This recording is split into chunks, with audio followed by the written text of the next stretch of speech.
साल देखने को मिला। ગણપતિ ઉત્સવ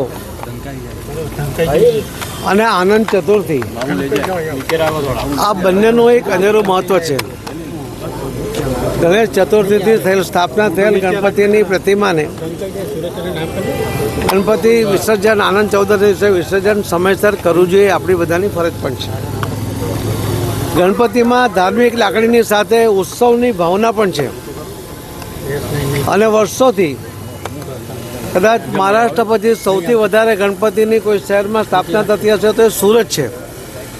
આ વર્ષે પણ લગભગ 80,000થી વધુ ગણપતિની પ્રતિમાઓની સ્થાપના સુરત શહેરમાં છે.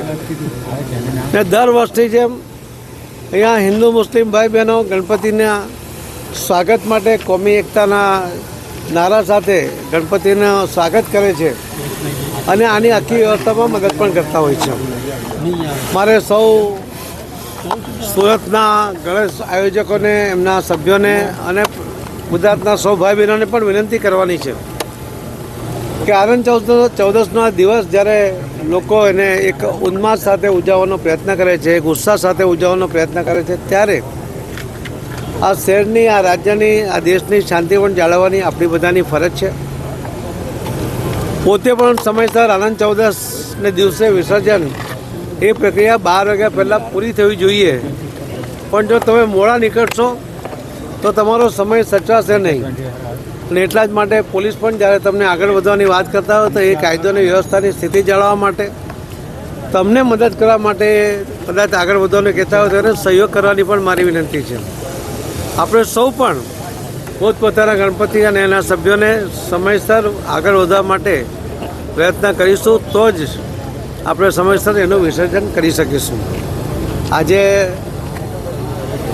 આપણને વરસાદની પણ કૃપા છે, ભગવાનની કૃપા છે કે આજે નદી, તાપી નદી બંને કાંઠે મા તાપી વહી રહી છે.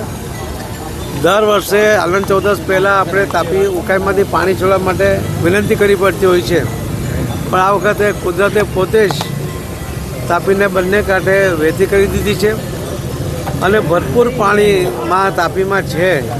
તો આ પ્રતિમાઓનું વિસર્જન આપણે એ મા તાપીમાં સમયસર કરીએ એવી મારી આપ સૌને વિનંતી છે. સૌના સહયોગ મળતો રહ્યો પણ છે, એના માટે પણ આપ સૌનો ખૂબ ખૂબ આભાર માનું છું. ધન્યવાદ.